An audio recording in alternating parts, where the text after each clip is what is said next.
Smart Bourse vous est présenté par Silex. Conseil en investissement, produits structurés, gestion d'actifs, technologie.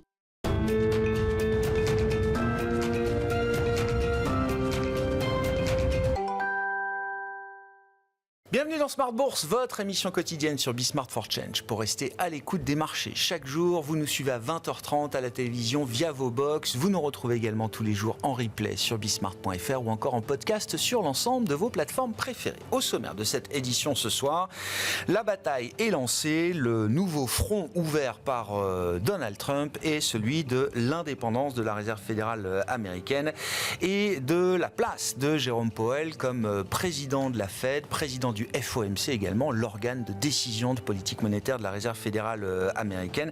Le mandat de Jérôme Powell comme président de la Réserve fédérale américaine se termine en mai 2026. Son mandat de gouverneur court encore jusqu'en 2028. Tiendra-t-il jusque-là? C'est toute la question.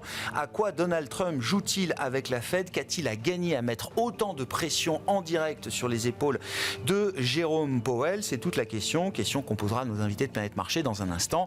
Les marchés apprécient peu, on va dire, ce bras de fer qui se tend de plus en plus entre Donald Trump et Jérôme Powell. On l'a vu notamment à travers la séance d'hier avec uniquement des marchés américains qui étaient ouverts mais qui ont fortement répondu aux dernières attaques de Donald Trump contre Jérôme Powell. Pauline Gratel vous apportera également tous les détails de cette séance d'hier, à nouveau marquée par une chute conjointe du dollar, des treasuries, des obligations d'État américaines et des actions américaines. La semaine sera marquée par un déluge de publications de résultats. Nous y verrons peut-être un peu plus clair sur le coût des tarifs pour les entreprises tels qu'ils sont mis en place ou annoncés aujourd'hui par l'administration Trump. Beaucoup de publications, une quinzaine sur le CAC 40 et plus encore côté américain, avec notamment les chiffres attendus de Tesla ce soir après la clôture des marchés américains. Et puis la macro également et les discussions macroéconomiques qu'on suivra tout au long de la semaine à l'occasion des réunions de printemps du FMI et de la Banque mondiale. Le FMI qui vient de publier son nouvel outlook pour les perspectives économiques de cette année et de l'an prochain, avec sans surprise une baisse drastique des prévisions de croissance pour l'ensemble du monde, économie développée, économie émergente également. La croissance mondiale qui passera sous les 3% cette année. La croissance américaine est également revue en nette baisse pour cette année par le FMI, une baisse de quasiment 1 point à moins de 2% de croissance désormais prévue pour l'économie américaine. Voilà pour le paysage du moment sur les marchés financiers. Discussion à suivre avec nos invités. Et puis dans le dernier quart d'heure, nous reviendrons également sur la politique américaine avec notre quart d'heure américain du lundi décalé à aujourd'hui, mardi, et Pierre-Yves Dugas qui sera en visio avec nous dans le dernier quart d'heure de Smart Bourse.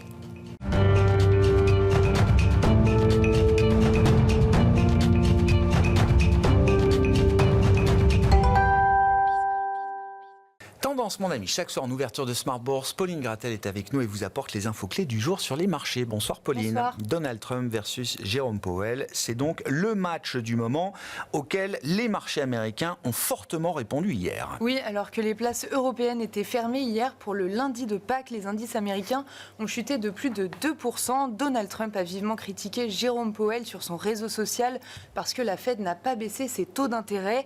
Le président américain n'a pas hésité à le qualifier de grand loser, renforçant l'inquiétude des investisseurs qui se traduit par toujours plus de pression sur les obligations d'État et sur le dollar.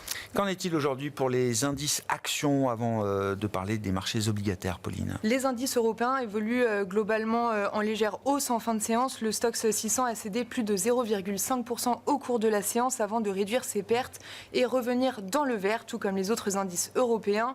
Ainsi, le CAC 40 évolue autour de 7300 points. Au sein de l'indice, on trouve L'Oréal en hausse de 4% après ses résultats publiés après la clôture jeudi soir. On y reviendra. Aux États-Unis, l'heure est au rebond après la journée d'hier, de l'ordre de plus de 1,5% pour le Nasdaq, le Dow Jones et le S&P 500. Et donc, quel est l'état des lieux qu'on peut dresser sur les marchés obligataires après une séance encore particulièrement difficile hier pour la courbe américaine? Le rendement américain à 10 ans se stabilise aujourd'hui sous 4,40%. Le rendement à 30 ans tourne autour de 4,85% aujourd'hui. Enfin, le rendement rendement à 2 ans, lui, se tend un petit peu à environ 3,80%. En Europe, le rendement allemand à 10 ans est globalement stable, autour de 2,45%. Sur le marché des changes, le dollar est au plus bas depuis 3 ans, avec un euro-dollar se traitant autour de 1,15. Enfin, l'or touche un nouveau record à 3 500 $ l'once et le bitcoin repasse au-delà de 90 000 $. Et puis vous parliez de L'Oréal, effectivement, en tête du CAC aujourd'hui. Il faut revenir aux chiffres publiés par L'Oréal jeudi soir après la clôture. Oui, L'Oréal faisait état d'une croissance en hausse de 3,5% en données comparables. C'est nettement supérieur aux attentes. Les revenus s'établissent à quasiment 12 milliards d'euros pour les 3 premiers mois de l'année. L'Oréal est porté par la Chine et lesté par les États-Unis pour ce trimestre. Les investisseurs sont rassurés par cette publication. Le titre gagnait presque 4% au cours de la séance. Et puis vous avez retenu également la publication de Verizon aux États-Unis, Pauline. Oui, Verizon a perdu bien plus d'abonnés que prévu en téléphonie mobile au premier trimestre. 290 000 abonnés mensuels en moins. L'entreprise affiche des revenus à plus de 33 milliards de dollars sur la période. Malgré cette forte perte d'abonnés, la société maintient ses objectifs annuels. Le titre ouvre en repli de 2,5% à Wall Street. Et puis un mot de la consolidation bancaire en Italie. Vaste sujet. Unicredit se montre inquiet face aux exigences de Rome pour son offre publique lancée sur Banco BPM. Oui, Unicredit indique ne pas être en mesure de prendre une décision définitive face aux conditions de Rome pour approuver son offre sur Banco BPM. Unicredit explique que l'offre est approuvée par l'État italien qui a donné son accord pour la transaction, mais sous certaines conditions dont le bien fondé n'est pas clair. Le titre Banco BPM cède 1% et Unicredit plus de 4%. Et puis donc, à partir de demain, le début d'une longue série de publications de résultats. Oui, les investisseurs arbitreront ceux de Tesla publiés ce soir et demain on prendra connaissance des résultats de Boeing, EssilorLuxottica, Danone, Eurofins ou encore Kering. Côté macro, les investisseurs prendront connaissance de nombreux PMI préliminaires pour le mois d'avril aux États-Unis et en zone euro, ainsi que la balance commerciale de la zone euro pour le mois de février. Tendance, mon ami, chaque soir en ouverture de Smart Bourse, Pauline Gratel vous apporte les infos clés du jour sur les marchés.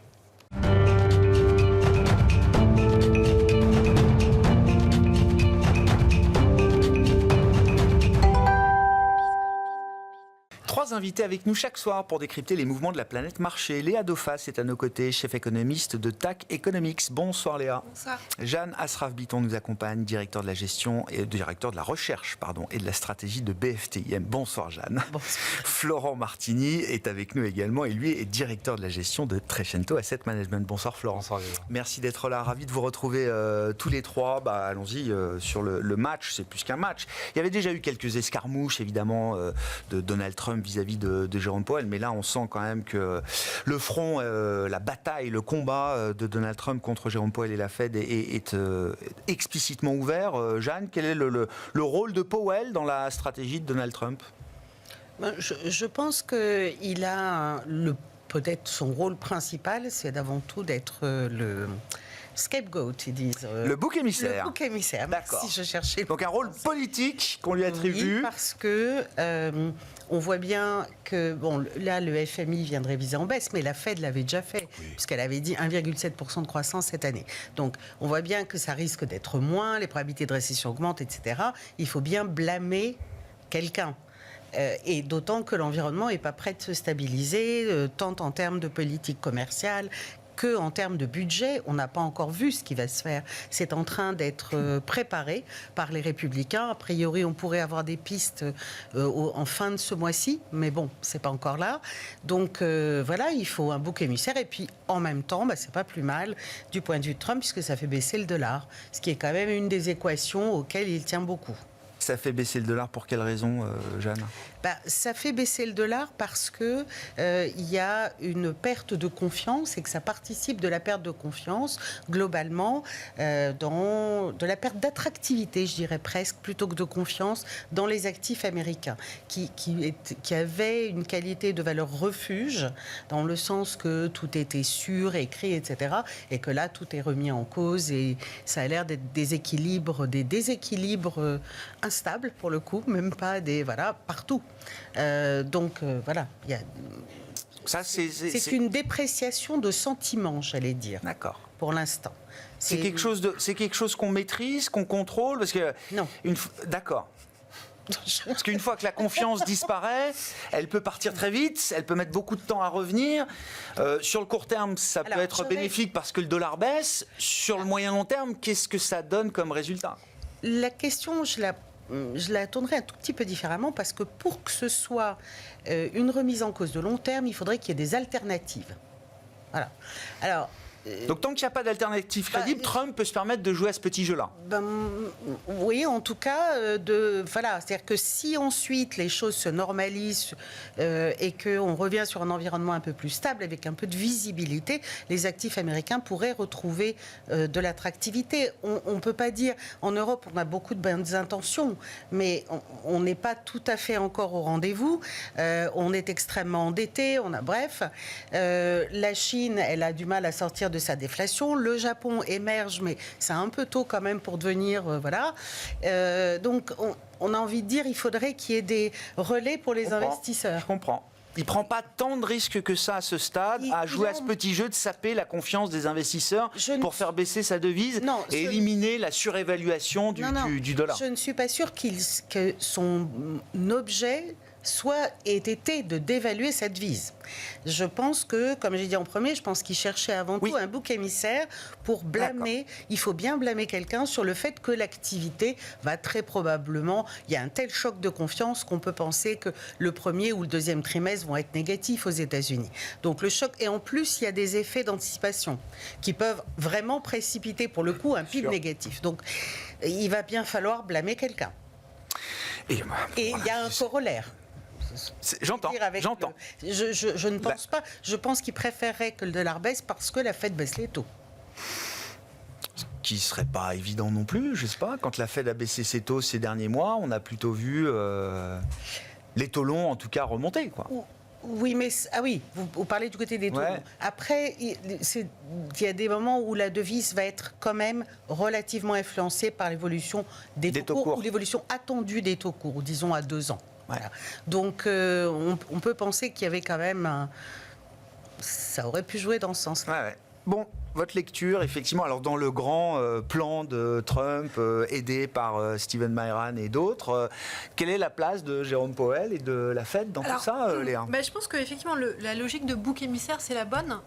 Il faut avoir en tête, et moi c'est un message que je passe depuis plusieurs mois maintenant, c'est que il ne faut plus lire les États-Unis dans le cadre normal. En tout cas, il faut être capable d'envisager un cadre différent, qui est celui d'un changement de régime. Vers quoi ? C'est une question. Mais cette logique de bascule vers un régime potentiellement autoritaire, autocratique, peu importe comment on l'appelle, quand on regarde en fait plutôt la littérature sur le sujet, il y a 4 composantes. La première, c'est le leader, l'homme idéal. La deuxième, c'est les questions notamment de recherche de boucs émissaires. Donc on a eu les agences, les médias, la justice. Maintenant, c'est pas compliqué.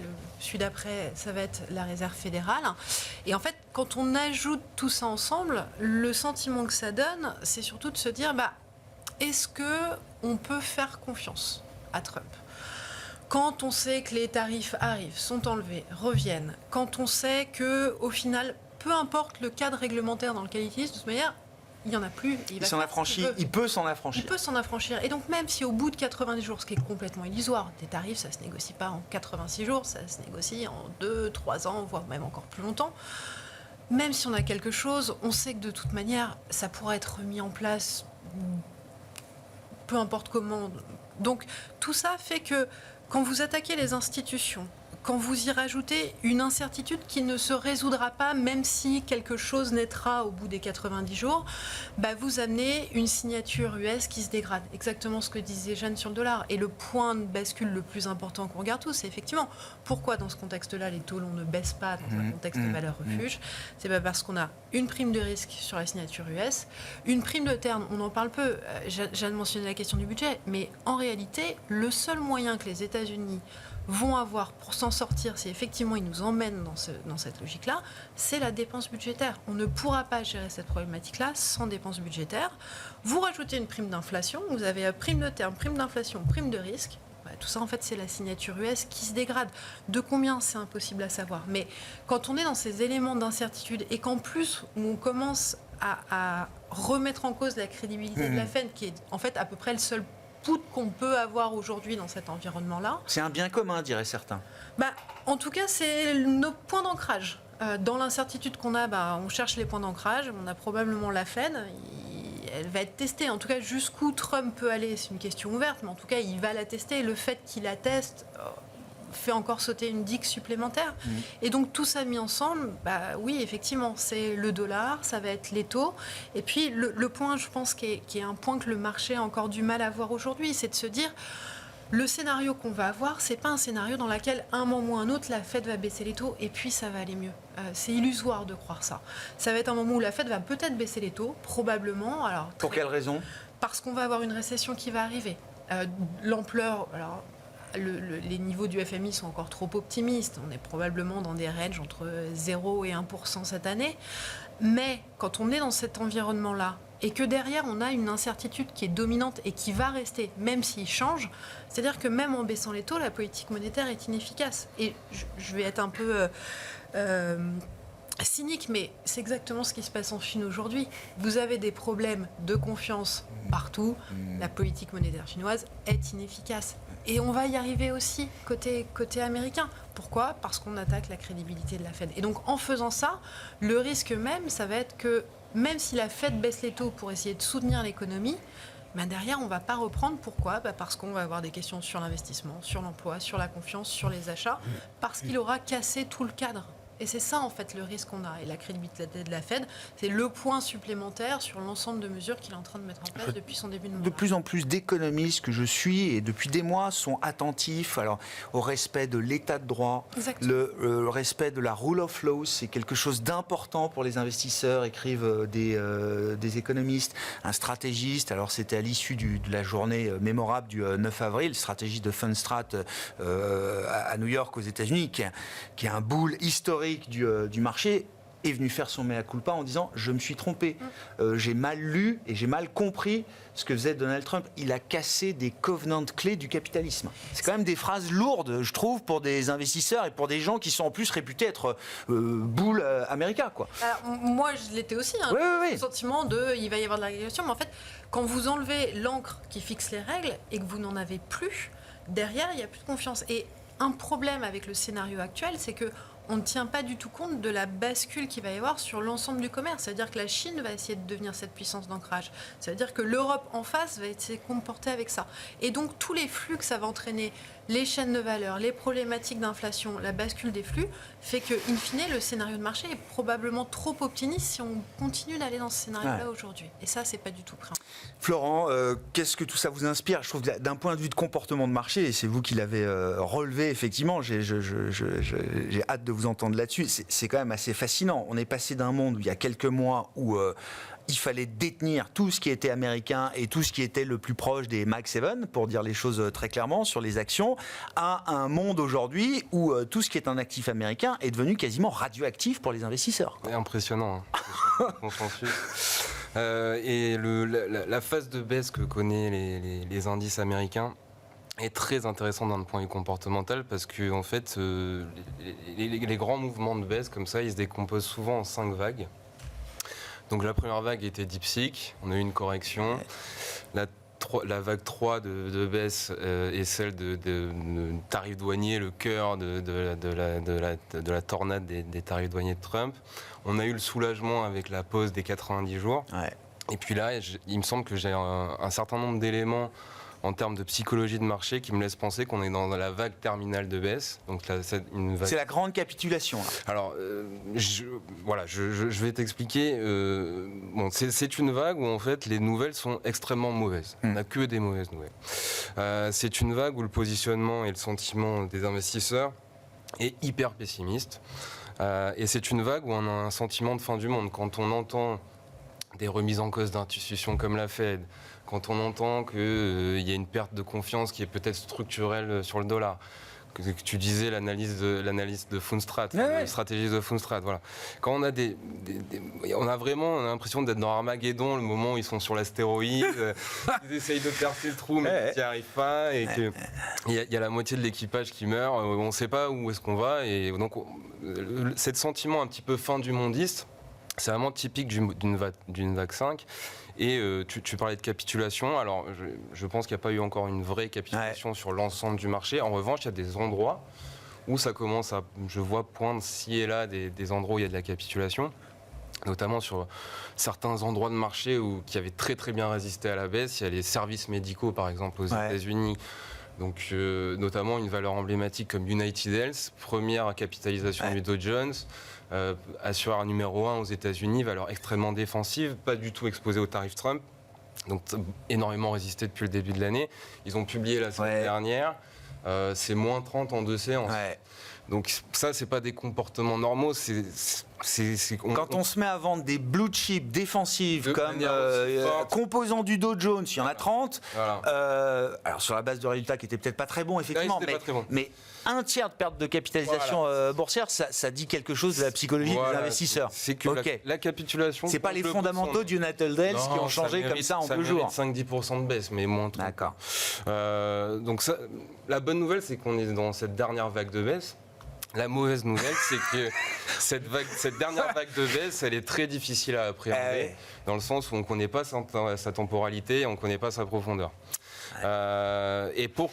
J'ai pas assez d'éléments pour dire qu'un point bas est en train de se former. Pour qu'il y ait un point bas, il faudrait qu'il y ait certaines divergences qui apparaissent, du style, tu sais que j'aime bien regarder le taux de participation dans le marché. Il faudrait que les indices continuent de baisser, le taux de participation, donc le nombre de titres qui se comportent bien, commence à montrer des signes d'inflexion. Il y a des petites choses, mais c'est encore trop faiblard. Il faudrait qu'il y ait un changement de comportement majeur. Alors j'aime bien l'exemple, on avait vécu ensemble le retournement du Nasdaq en 2022 sur le bear market, où il y a eu cette séance... Il y avait un tournant psychologique très fort où l'inflation avait été publiée au-dessus des attentes. Les marchés avaient démarré en très forte baisse. Ce renversement, et c'était vraiment un tournant psychologique très fort. Ou alors, il faut qu'il y ait une news, mais qui soit absolument majeure, du même acabit que le vaccin de Pfizer pour le Covid ou... je sais pas, la Fed qui baisse ses taux à 0 en 2009. Voilà. Mais pour revenir à la question de la confiance, alors je comprends, donc ça c'est petite dédicace aux éliotistes, c'est ça, avec les 5 vagues, Florent, mais je reviens à la question de la confiance. Imaginons Trump dit, allez, j'arrête tout, j'oublie les tarifs, etc. Enfin, est-ce que le marché reviendra à la normale ? Est-ce que le dollar, les obligations souveraines américaines, les actions américaines retrouveraient le statut qu'elles avaient antérieurement ? Il y a une période de flou, c'est certain, et avant que la confiance ne se regagne pas comme ça. Donc il va y avoir une période de flou qui est certaine. Maintenant, je rejoins un petit peu ce que disait Jeanne, dans le sens où les entreprises qui sont très innovantes, qui ont des capacités d'adaptation qui sont majeures, elles sont beaucoup aux États-Unis quand même. Moi, je gère un fonds intelligence artificielle robotique.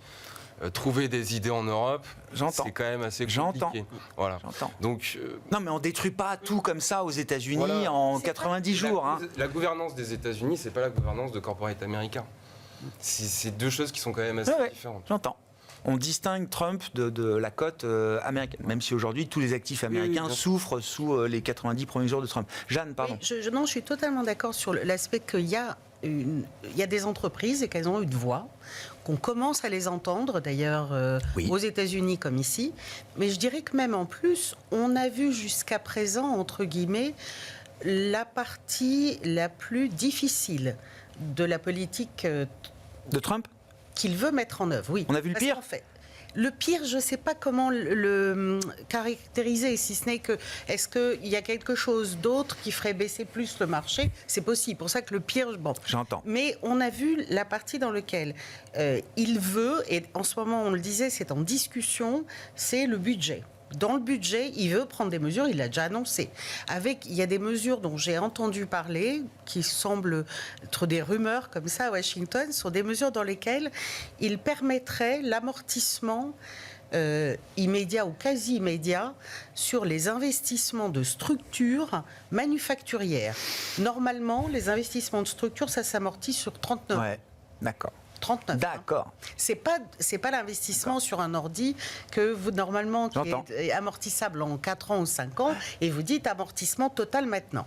Là, ce serait la possibilité de faire un amortissement complet. Alors peut-être pas en un an, mais enfin en tout cas sur une période bien réduite. Ça veut dire possiblement un boost littéralement très très fort en termes d'investissement. C'est bien sûr pour favoriser le reshoring. Et ça, ce serait une vraie incitation tangible pour des entreprises dont on nous dit qu'elles ont construit, elles ont passé des années, voire des décennies, voire des siècles pour certaines d'entre elles, à construire des chaînes de valeur sur l'ensemble du globe. Ça, ce serait incitatif pour se dire, allez, je vais redédoubler mes chaînes de valeur pour en mettre en double aux États-Unis. C'est un mouvement qui a commencé déjà depuis un petit moment. On avait vu quand même un certain nombre d'entreprises se délocaliser, y compris d'Europe vers les États-Unis, parce qu'il y avait une plus grande visibilité sur l'énergie qu'on n'avait pas en Europe. C'est vrai. Réglementation pareillement. Donc ça, ce sont quand même des éléments qui peuvent être favorables, mais à plus long terme. Or, toute cette politique, tout le volant de cette politique ne peut pas être mis en œuvre s'il ne dégage pas de marge de manœuvre budgétaire. Alors, je crois qu'il y a une énorme déception sur le Doge, qui donne pas grand-chose.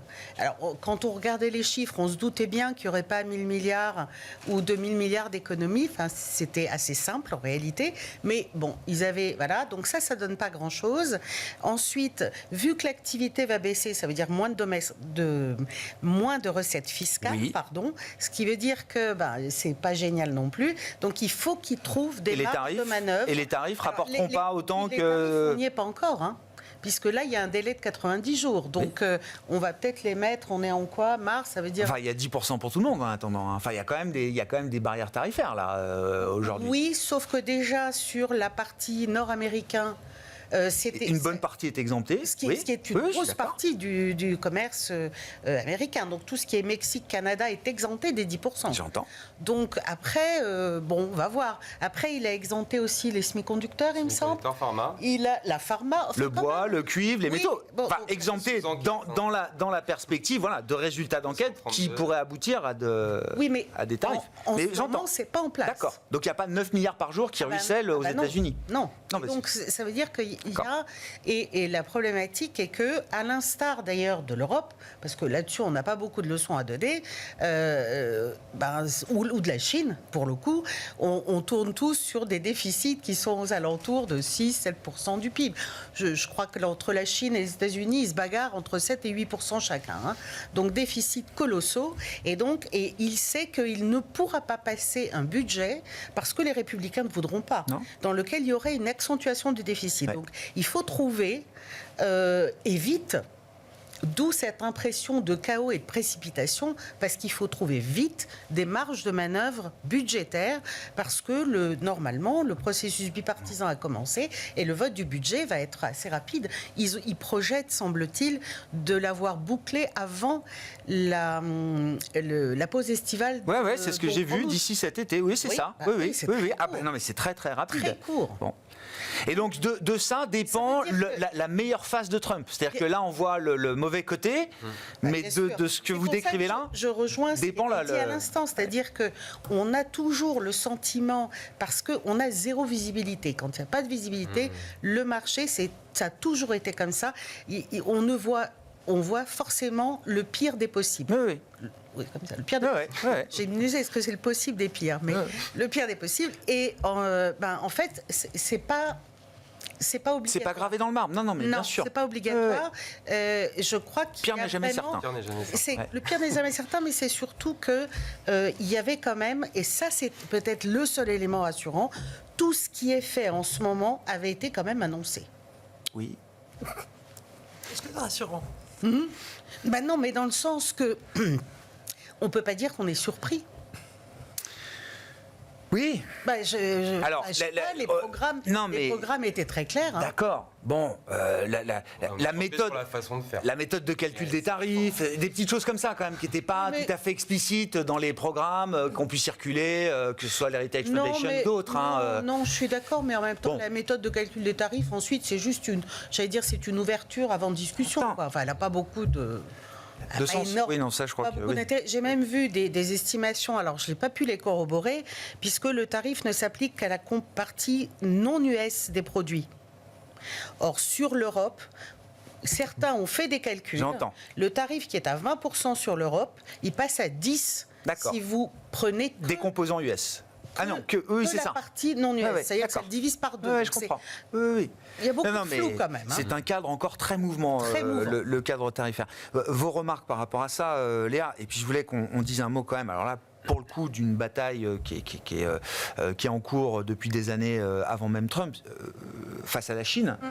On a l'impression que les choses, alors non seulement se durcissent, mais s'accélèrent. Est-ce qu'on va vers... Est-ce que l'objectif est un découplage total, ou en tout cas le plus important possible entre ces deux zones économiques? Alors, et si oui, qu'est-ce que ça donne? Alors, l'objectif n'est pas le découplage, c'est qui gagne cette rivalité stratégique sino-américaine. C'est très clair depuis des années. Enfin, là, on se coupe de tout. C'est un embargo total sur tout, quoi. Alors, il y a plusieurs choses. Il y a deux actualités qui sont importantes et qui n'ont pas été un peu vues dans notre vague d'actualité. La première, c'est quand même que la Chine a répondu à ces effets tarifaires en mentionnant que pour les partenaires de la Chine, il fallait faire attention à ce qu'il n'y ait pas de mesures coercitives envers la Chine avec les deals signés avec les US.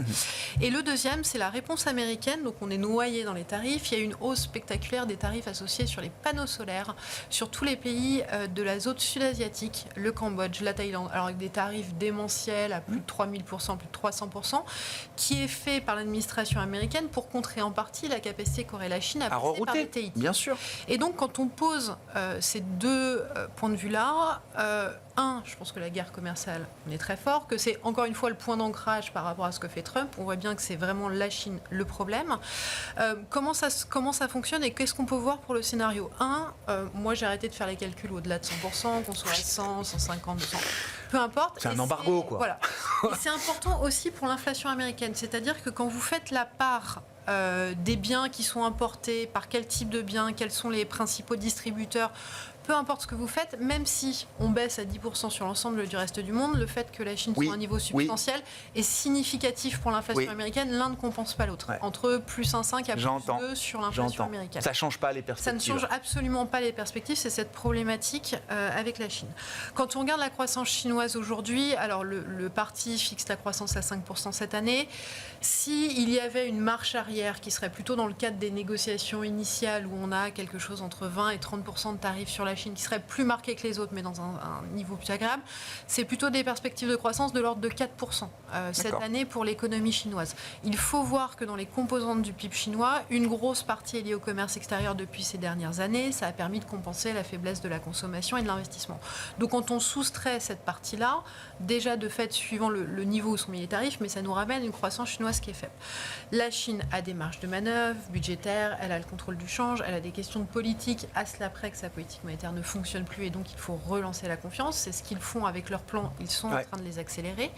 Le problème qu'on a, c'est un peu l'effet de second tour, c'est-à-dire si on n'est pas juste dans une guerre commerciale à la première guerre commerciale à 2018-2019, mais qu'on rentre vraiment dans une vraie guerre commerciale avec une bascule, les réroutages, les mesures ou autres. Là, c'est des scénarios de croissance chinoise. Alors, pour l'instant, c'est du calcul de point de cam, mais on prend le poids du commerce extérieur dans le PIB chinois, on y soustrait les Américains en disant on ferme totalement le marché. Là, c'est des scénarios de croissance Chine, on a un PIB chinois autour de 3%. D'accord. Un PIB chinois autour de 3%. C'est la récession. Hein. C'est pas un scénario USA 1 et c'est pas un scénario zone euro à 0,5. Et c'est là où en fait le point de bascule. Alors je vais faire le Roubini de la bande aujourd'hui, mais globalement, je pense qu'on essaye de s'auto-convaincre, moi la première, que ça va bien se passer. Que Trump va effectivement faire une marche arrière, qu'il va y avoir des solutions.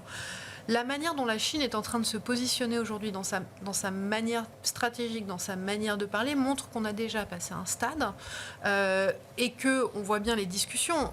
Aujourd'hui, quand vous avez, ça revient à la discussion de la confiance, quand vous avez une puissance américaine sur laquelle vous ne pouvez plus faire confiance, que la Chine sait que c'est son moment à elle pour essayer en fait de tirer avantage de cette rivalité sino-stratégique qui devait en gros durer 10 à 20 années, qu'elle utilise ce push-là, que l'Europe est en train de réfléchir à la Chine, que l'Espagne se positionne par rapport à la Chine, c'est l'accélération des scénarios de fragmentation. Les conclusions de ces scénarios-là, c'est de dire il y a deux zones qui sont lésées, l'Europe et les États-Unis, la Chine, le reste du monde, non, au contraire.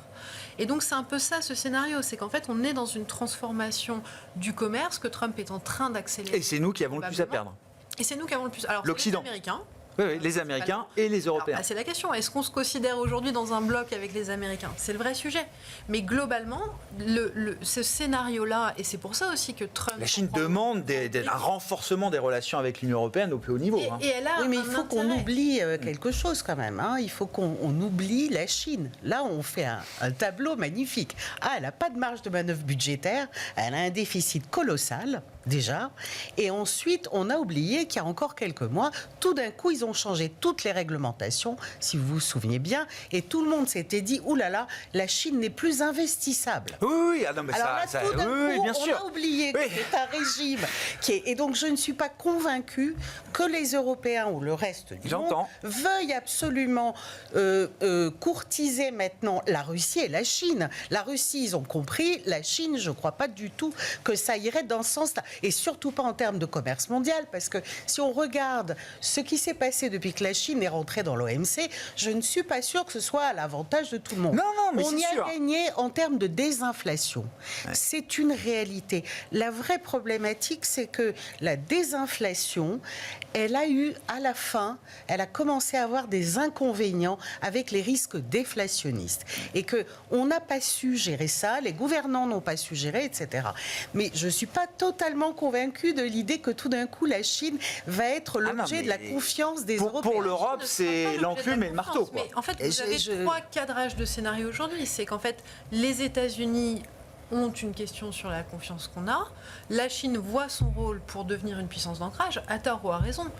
Et l'Europe, face à ça, qu'est-ce qu'elle fait ? Il faudrait que ce soit l'Europe la puissance d'ancrage. Mais l'Europe n'a pas la capacité politique de cette puissance d'ancrage. Et sur les questions budgétaires de la Chine, encore une fois, il y a un problème d'endettement des collectivités, il y a un problème d'endettement des banques locales, il y a ces problèmes d'endettement. Le déficit aujourd'hui pour la Chine fait par le parti, c'est 4% cette année. Il y a des marges de manœuvre énormes. Le problème chinois, c'est un problème de système bancaire et un problème d'endettement des collectivités et des niveaux autonomes.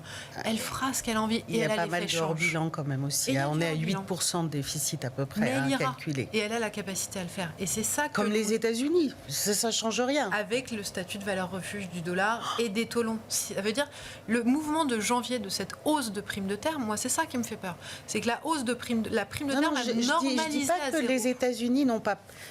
Visiblement, le rôle de valeur refuge a été remis en cause. Oui. Je ne pense pas une seconde que la Chine va devenir valeur refuge. Valeur refuge. Non. Mais elle va chercher à se positionner. Ouais, enfin, bon, elle peut le devenir pour certains de ses partenaires locaux dans une zone ça fait longtemps Asie. que c'est le cas. Je suis d'accord, mais c'est un statut qui peut se renforcer.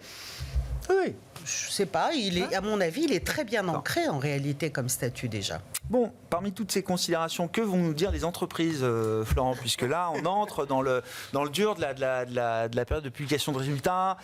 Il y a déjà eu quelques objets intéressants de ce point de vue-là. Qu'est-ce qu'on attend des entreprises là, dans ce contexte ? C'est un peu tôt pour donner tirer un enseignement des publications. C'est vrai qu'il y a eu quelques enseignements intéressants la semaine dernière. Alors, ce qui est intéressant, là, l'enjeu, c'est de maintenir sa guidance. On est déjà dans livret 1. On est vraiment sur l'enjeu, il est là. Ouais. Voilà. Donc déjà, c'est ça. Donc le jeu, ça va être compter les entreprises qui sont capables de confirmer, enfin, de maintenir des perspectives. Je dis pas de les confirmer ou de les abaisser ou de les rehausser, mais de simplement donner des perspectives. Ceux qui les maintiennent, qui ne bougent pas leur guidance, c'est déjà... Là, c'est le top du top. Voilà, c'est le top. Après, sur le discours des entreprises, la semaine dernière, il y avait ASML, TSMC, ils savent pas plus que nous. Non. Ils sont dans le flou et ils disent on spécule pas sur la politique tarifaire de Trump. Donc là, il n'y a pas de, il y aura pas dans le discours, on va pas apprendre des choses dans le discours sur la politique tarifaire de Trump. Voilà, ils seront dans le flou non, mais on va apprendre combien ça peut coûter pour une entreprise exposée à des tarifs. C'est difficile à pricer même pour les entreprises. Ouais. Parce que de toute façon, ils peuvent pas raisonner toutes choses étant égales par ailleurs. C'est tellement volatile, et en un tweet, il peut effacer tout ce qu'il a fait, donc c'est très difficile. Après, il y a une manière de se positionner en amont, et nous, c'est vrai qu'on a identifié vraiment 3 catégories d'entreprises qu'on a favorisées jusque-là. La première, évidemment, c'est celles qui sont un petit peu isolées des politiques tarifaires, soit parce qu'elles sont tournées vers leur économie domestique, soit parce que leur cœur business fait qu'elles ne sont pas exposées aux tarifs. Dans la tech, il y a Netflix, par exemple. Voilà, ça traverse complètement, c'est quasi au plus haut historique, ça fait partie des entreprises qu'on avait identifiées. Ça veut dire, non mais intéressant Netflix, parce Bah qu'on on parle beaucoup de la balance alors des biens déficitaires des États-Unis vis-à-vis de l'Europe, mais ils sont très excédentaires en termes de services. Et Netflix, c'est l'emblème. C'est-à-dire que l'Europe fait les fins de mois du trésor américain et en échange, on est devant Netflix le soir quand on rentre du boulot. Il n'y a pas de crainte. Il y en a toujours, mais si vous avez toujours peur je comprends. vous faites rien. Je comprends. Mais effectivement, oui, ça fait partie des risques qu'on a identifiés dans le scénario d'investissement. Si ça se matérialise, on avisera. La deuxième catégorie, c'est qu'il me semble qu'il faille rester quand même positionné sur des acteurs globaux, exposés à des chaînes d'approvisionnement mondiales. Mais on va aller chercher des entreprises de grande qualité qui ont des très fortes barrières à l'entrée et donc du pricing power qui vont être capables de traverser la période soit en répercutant les hausses de prix, soit parce qu'ils ont ce pricing power pour être capables de le faire. Et la troisième catégorie, c'est les entreprises qui sont très agiles, qui ont des facilités de production. Alors on a parlé du Mexique, du Canada, l'Amérique latine, ça peut être intéressant, ou des entreprises qui aident les autres à optimiser leur chaîne logistique. Je prends souvent l'exemple de Palantir, qui a aidé Heineken à réorganiser une partie de sa chaîne logistique. Et le boss de la logistique d'Heineken disait qu'il était bluffé parce étant donné la complexité de la chose, en 3 mois, ils avaient réussi un travail qui met d'habitude 3 ans à se faire. Palantir, c'est le raffinage de données. Exactement, tout à fait. Voilà. Donc voilà, on est plutôt sur ces entreprises-là. Après, il y a des thématiques qu'on aime bien et dans toutes les zones, il y a des choses intéressantes. Sur la tech chinoise est très intéressante. Il y a eu un renversement complet du gouvernement chinois sur la tech. Ah oui, ah bah ça y est, on a vu Jack Ma de retour à côté de Alibaba, c'est un titre qu'on continue de porter. En Europe, il y a la défense qui est très intéressante et d'ailleurs toute la thématique de sécurité, on aime beaucoup ce sous-thème-là. Pour un investisseur moyen long terme, c'est pas surjoué encore ce thème-là. Il y a une visibilité qui est trop forte en fait. Ça a rendu un peu d'ailleurs, le thème a un peu rendu, mais c'est vrai qu'on a vu Rheinmetall à 62 PE, on se demandait quand même si on n'était pas allé un peu loin. Rheinmetall, on va un peu loin, je vous l'accorde, mais il y a une visibilité qui est tellement forte. Et puis c'est un thème plus large que simplement Rheinmetall. Voilà, tout à fait. Et puis vous cherchez des poches de visibilité. Et dans la défense et la sécurité, il y a la sécurité physique des personnes qui pour l'instant n'est pas touchée par les coupes budgétaires Trump par exemple. Il y a la cybersécurité qui est très intéressante puisque la guerre technologique avec DeepSeek s'est complètement réaccélérée avec les Chinois. Donc ça, c'est des poches intéressantes et on continue de pousser notre thématique d'IA et de robotique parce qu'étant donné la démondialisation qui est en cours et la démographie qui est la situation dans laquelle on connaît dans les pays occidentaux, nécessairement, les entreprises, on va continuer à besoin de faire des gains de productivité et de continuer à automatiser. Malgré l'incertitude Trump, y compris sur des domaines technologiques très importants, vous dites que c'est quand même des thématiques qui offrent encore de la visibilité, tout simplement. C'est l'issue qu'on trouve à cette guerre tarifaire, parce que je pense qu'il a fait avaler à tout le monde que les 10% c'était le cas de base.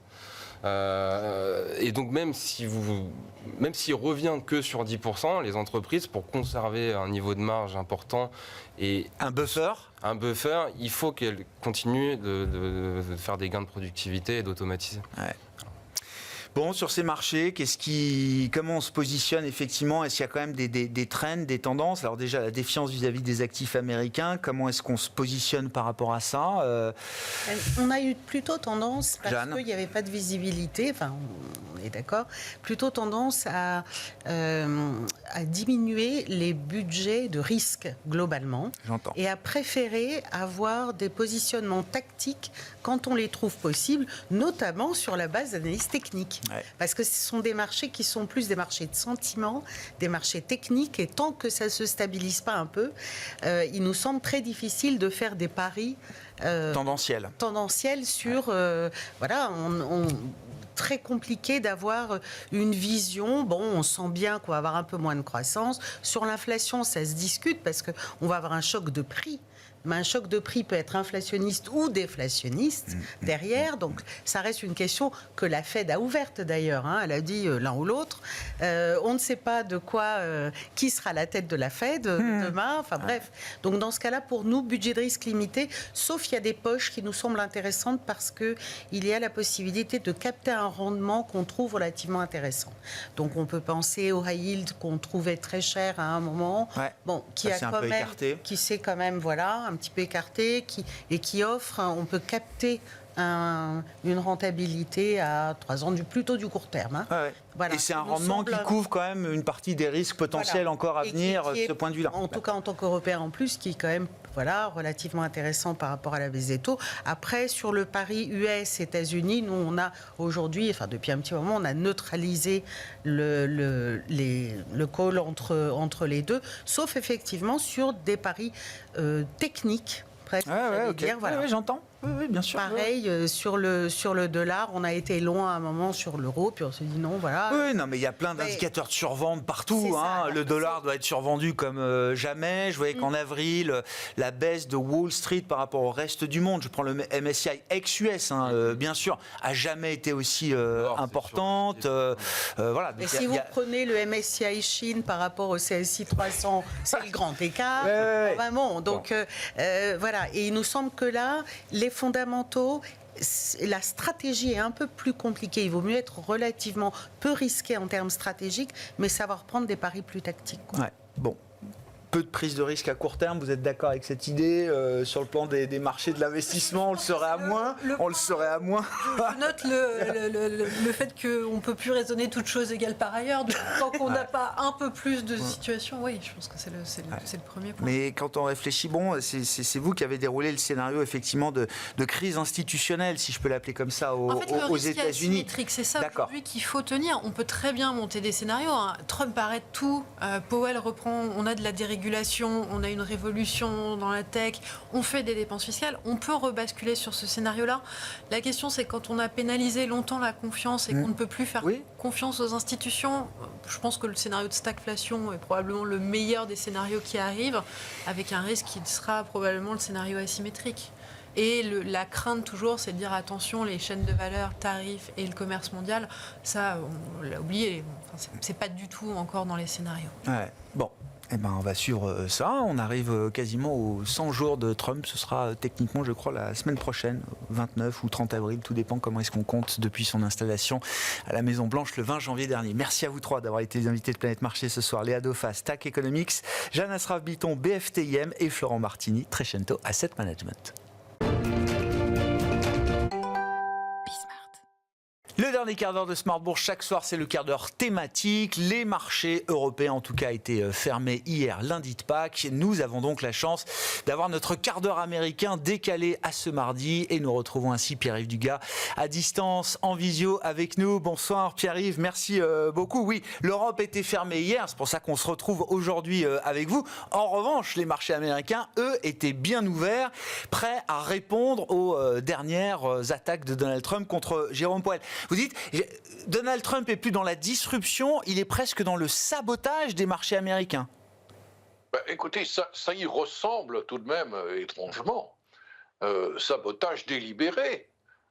Quand on s'acharne comme ça sur ce pauvre Jérôme Powell, qui de toute façon ne sera plus là l'an prochain, qu'on l'insulte de cette manière, pour exercer une telle pression sur la Réserve fédérale, alors que l'on est dans un climat précisément déjà de défiance à l'égard du papier américain, d'inquiétude sur le bouleversement de tous ces systèmes d'équilibre et de contrôle qui faisaient la merveille du système politique américain, ça ressemble à du sabotage.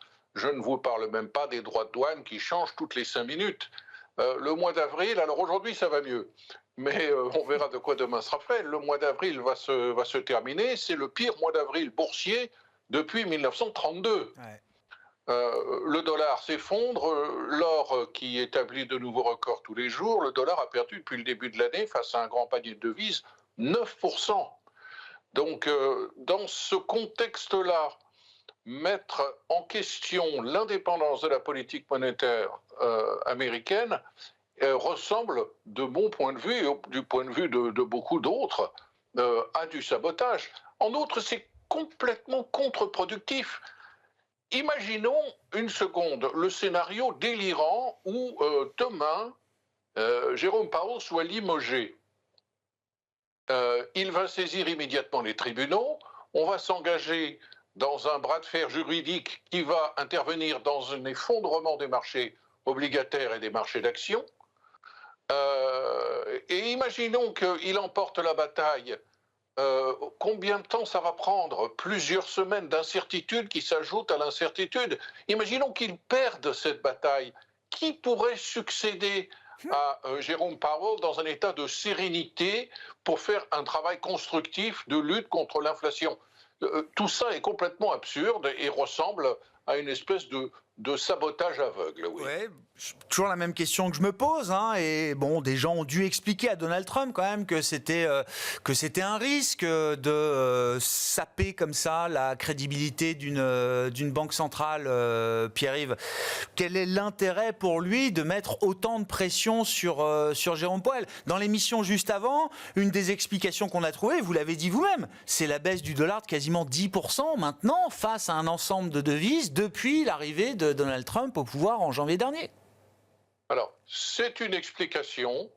Je pense que c'est une explication qui inquiète énormément Scott Bessent, qui fait tout, nous l'avons déjà dit au cours de nos derniers échanges, pour être le dernier adulte dans la pièce et expliquer au président Trump que l'indépendance de la politique monétaire américaine, c'est un joyau, qu'il est parfaitement dans l'intérêt bien compris de l'administration Trump de faire baisser les taux d'intérêt à long terme et de ne pas s'obséder avec les taux d'intérêt à court terme. Or, cette espèce de sabotage est en train de faire grimper les taux d'intérêt à long terme et que le dollar, monnaie de réserve internationale, c'est un autre joyau que l'Amérique doit absolument préserver. Scott Bessent n'est pas du tout dans la ligne MAGA, des glingos, il ne peut rien nous arriver, nous sommes les plus puissants. Bon, malgré tout, pour le moment, Scott Bessent reste en place. Il est là pour faire ce qu'il peut. Combien de couleuvres va-t-il devoir avaler avant de se poser des questions sur les raisons de sa présence en tant que secrétaire au Trésor? Ouais, Scott Bessent qui répète régulièrement que la politique du dollar fort, strong dollar policy, est intacte du point de vue de l'administration Trump aujourd'hui. Que ça reste en tout cas une politique active et valable, y compris sous cette administration. Qu'en est-il de l'opinion publique après bientôt 100 premiers jours de Donald Trump? Comment est-ce que les choses évoluent pour lui de ce point de vue-là, Pierre-Yves? Alors, je trouve que c'est très inquiétant. C'est très inquiétant, non pas au premier degré, c'est-à-dire que ça n'est pas très inquiétant pour Donald Trump. Et du coup, c'est inquiétant parce que le recul de la popularité de Donald Trump et de ses politiques, qui est évident, et nous allons en parler, il n'est pas spectaculaire et il n'est pas encore large. C'est-à-dire que la politique extrêmement agressive de Donald Trump dans tous les domaines a achevé assez rapidement de convaincre les Européens que Donald Trump était quasiment un fou furieux, mais les Américains, eux, n'en sont pas encore convaincus. Du coup, je trouve cela très inquiétant, parce que, précisément, si Wall Street n'arrive pas à convaincre Donald Trump qu'il faut qu'il arrête de faire n'importe quoi, peut-être que les sondages vont le faire, et ça n'est toujours pas le cas. Je vous donne quelques exemples.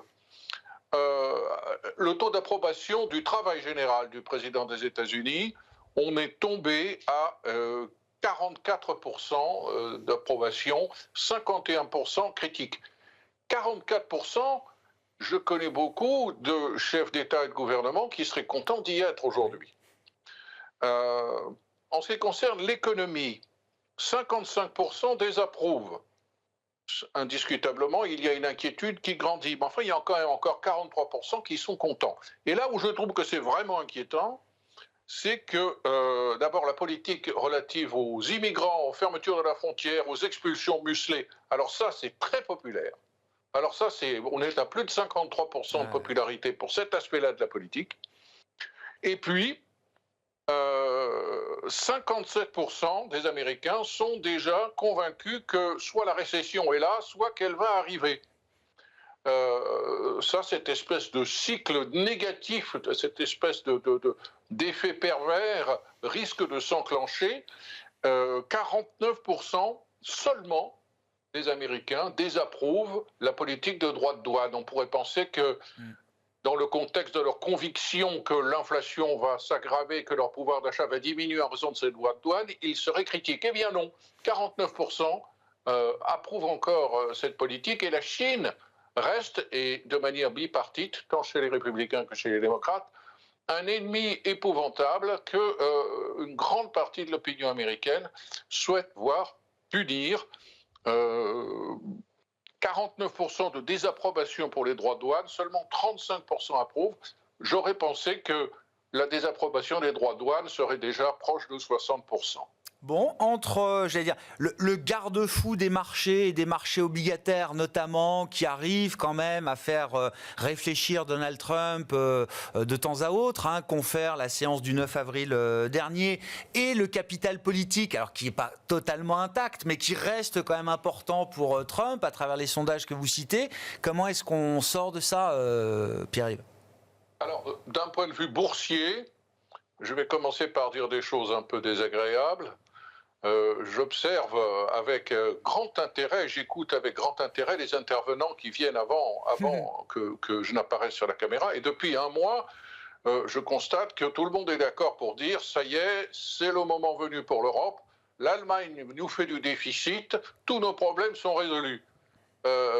Bon, il est certain que le surinvestissement dans les portefeuilles des valeurs américaines et le sous-investissement des valeurs européennes dans ces mêmes portefeuilles à la fin de l'année dernière est en train de se corriger et ça provoque un effondrement côté américain et une envolée européenne. Mais pour autant, les problèmes de l'Europe que nous évoquions souvent ensemble à la fin de l'année dernière, ils sont toujours là. La Russie est toujours un problème, le manque d'innovation technologique, le morcellement réglementaire, etc., etc.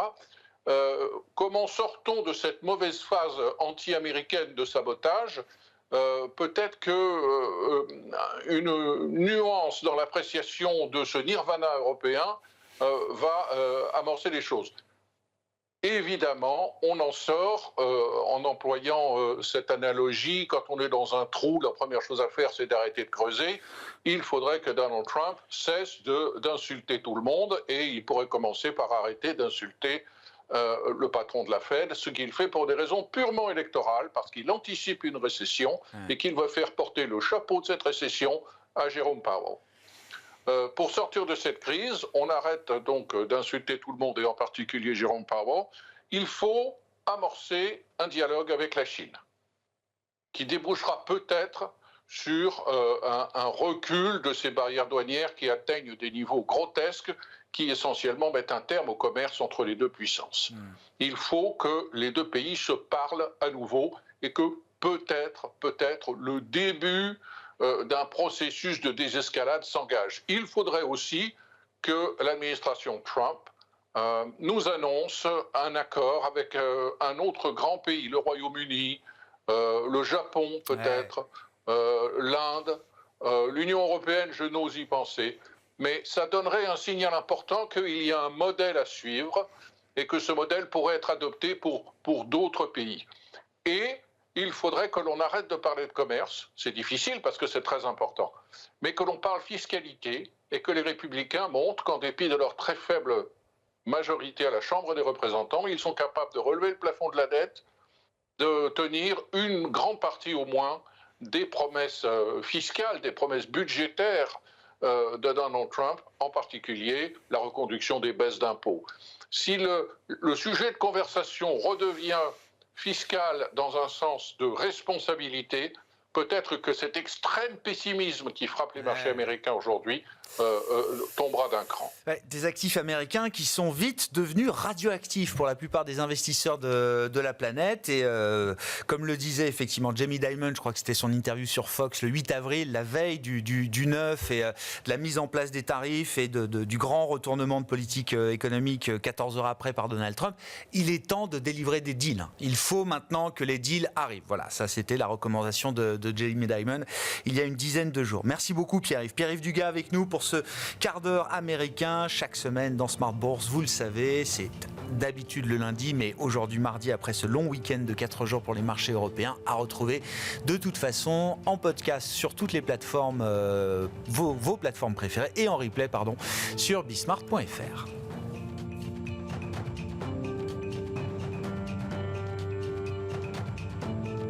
Smart Bourse vous a été présenté par Silex, conseil en investissement, produits structurés, gestion d'actifs, technologie.